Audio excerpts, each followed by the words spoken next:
All right, guys. Kobe Tomato here. O Rockstar O, who's trying to sell his games on eBay or some shit. And and then we have Debo, former and great St. Louis owner, who's won two cups, uh, three final round appearances, and one goal. That's quite an accomplishment. Yeah, well, I And, didn't do it on my own. I'm sorry. Go ahead. no, I'm good. I'm good. Obviously Debo's new to the podcast. He actually wanted to come on here, and if Rockstar's done doing what he's doing, all right. No, he's not. Sweet. So we just want to talk a little bit about the staff coming up this season. For the commissioner wise, we're gonna have obviously me as a commissioner. I will not be owning, which is sad. And Thank then the we have Lord. Puckin Nuts, and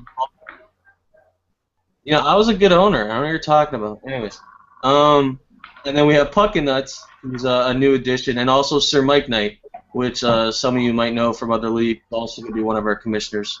We're actually really thrilled. Hopefully he can really help this league, especially in terms of discipline and the way our rules start playing out for the next season. Other than that, we have our normal player reps and Rockstar here. He does a great job. I do a great job doing And nothing. then we have T Carbs, and then obviously when Blue Falcon finally gets an Xbox One, he'll join the fray. So now, the St. Louis Blue owner, Debo here. So what's it take to this upcoming draft? What's it take to make a good team? Like, what are your tips? I mean, you're not owning this season, which is sad because we all want you to. Like, I'm holding St. Louis for you. Like, no one's asked for it, and if they do ask, I'm like, no, wait, I gotta wait for Debo. So, like, now since I don't know if you're owning, like, what does it take to make a great team? Um, well, first of all, I appreciate you saying all that. You don't have to float my bubble like that, but I appreciate that you did. But when it comes to drafting, what I would, and everybody's different. But as an owner, what I like to do, essentially, especially with this league, we're able to have great contract things.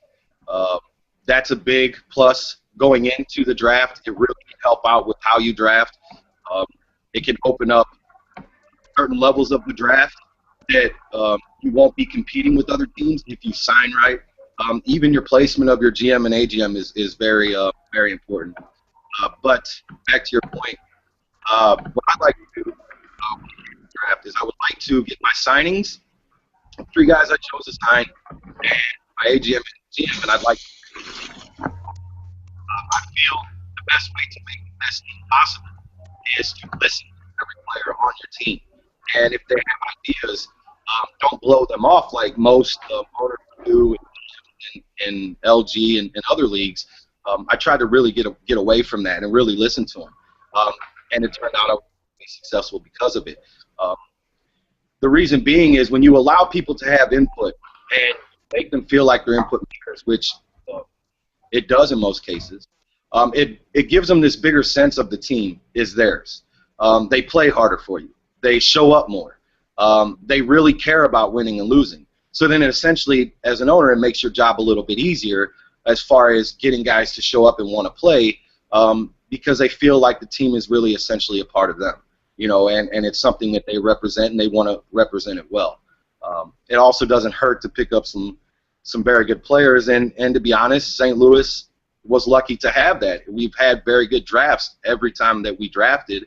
A lot of that credit goes to legacy. The first season, most of that credit went to Spliff. I mean, me and Spliff were able to come together on a draft board, and we stuck with it, and it ended up working. Same with legacy.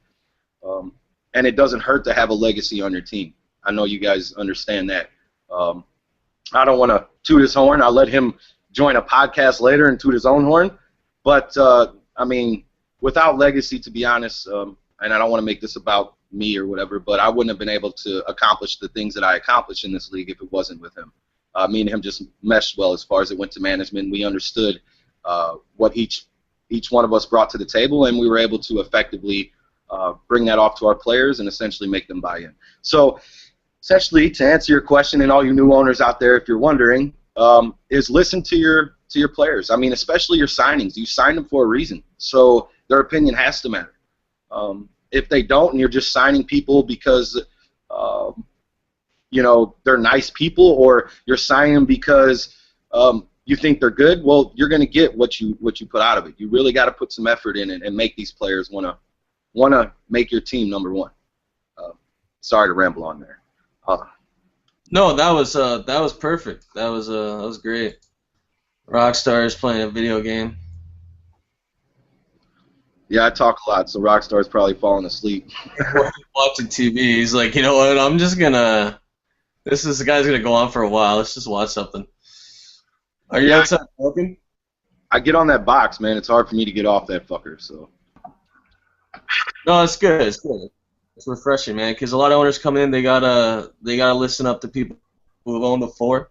I know we got a lot of veteran owners coming in, but there's some new guys who are new to the community. I mean, it's just, you know, we're a tight-knit group. You know, it's we just try to help each other out. I mean, there's a lot of times in Season 1, Season 2, you would see trades that go through that from certain teams like mine or Buffs that didn't really benefit our team, but they helped other teams out in terms of.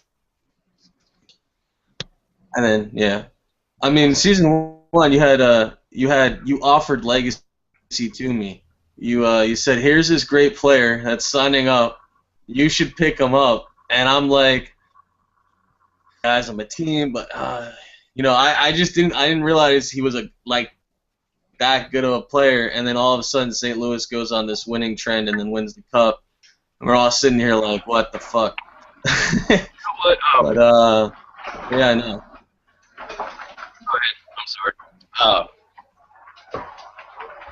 What the big thing was of it, the season, is when you speaking on you talking. At the time when I did that, our cap space, I think we were capped out at about $500,000. It was the only bid I could put on him, so I put on him. I was afraid it wasn't going to be enough, and so I went to you because of all the teams in the league and owners. I was closer to you than any of the other owners, and I figured, hey.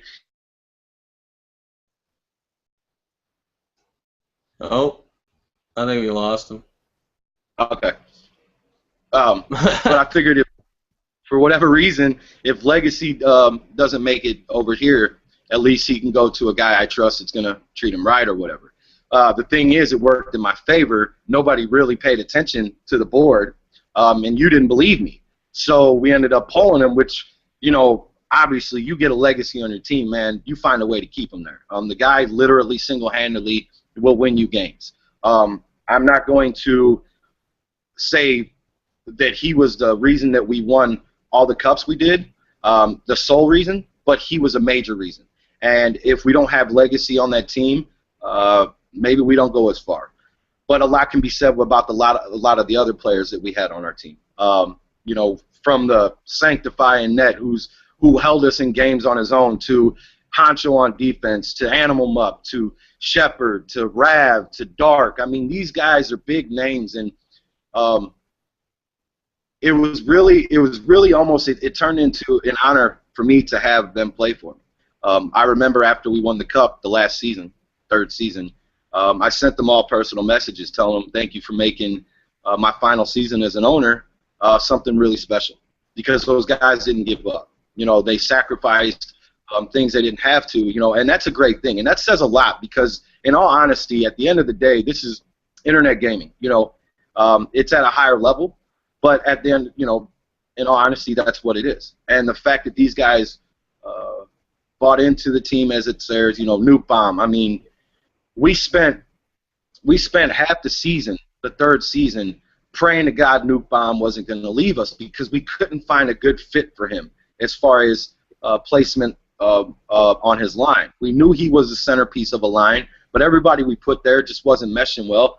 And, you know, to have a caliber of a guy like Nuke Bomb with the character that he had, he stuck with it. We were able to get him Rad Dark, which he really enjoyed playing on that line. You know, and, you know, history and all that, went down and we won, and it was a good feeling, especially this last season, man, because everybody counted us out from Edmonton to Detroit. Nobody felt that we were going to get past Edmonton, and to be honest, there's a couple of us, even me and Legacy, thought at times we might not make it past them. But I've always asked my players, no matter what, just put 110% out on it. You know, I know it's a video game, but give 110%. Do the best you can do out there. And if we get beat, at least we know we got beat.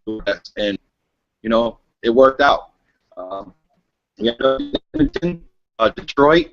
We took it to 7 games and were able to get retribution because, you know, hey, we went 7 games the second season and lost. So it was good to get retribution on a 7th game this past season, and you know, whatever, teach his own. So my bad, I'm blabbering.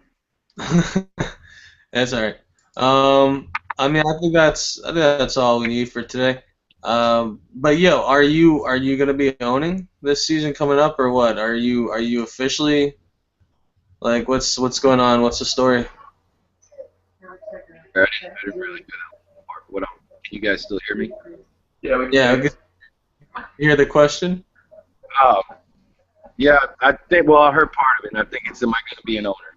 In all honesty, man, I want to say it like this without giving a 10-minute speech. More than likely not. The reason being is I know a lot of people have the question is we're trying to such successful, why we trying to not make it. And I understand it, but to really understand it, you have to be an owner. It takes a lot of you. What I'm trying to explain to people is when you're an owner or you're a management, it's a 24/7 thing. You know, it really is. When you're a player, you don't so much have that hassle. You just show up and play when you're supposed to play, and then, you know, you go about your business. Being an owner, it's literally a 24/7 thing. I can't tell you how many long nights I spent on the phone with Legacy and you know, Sanctify when he was my AGM at the time, and you know, I just don't know how much more of that I have in me. I may come back. It more than likely won't be this season, but I'm just trying to get myself to the point where I miss it and I come back. I just don't miss it right now. That's the best answer I can give. You know, but who knows? Maybe somebody else will take a run like we did and start winning a lot, and maybe I'll come back to try to prove them that we're better. I don't know. We'll see. But as of right now, no, I won't be taking owner. I'll just be a player. So draft me. Somebody. Draft me. All right, sounds good. Thanks, Debo, for taking the time, man. Rockstar, your input has been much appreciated. All in St. Louis. I kind of took Rockstar's number that money. You want to St. Louis? You guys hear me? Yeah, we can hear you. I don't think you can handle owning St. Louis. I'll own St. Louis. I don't mind. I told Cobra Rockstar, I said, you know, me and Legacy, we got to find out who the new owner of St. Louis is. You got to understand the reputation that comes with being the owner. I think you did it well, though. I really do. So, plus, you're from St. Louis, so you can't go wrong there, you know.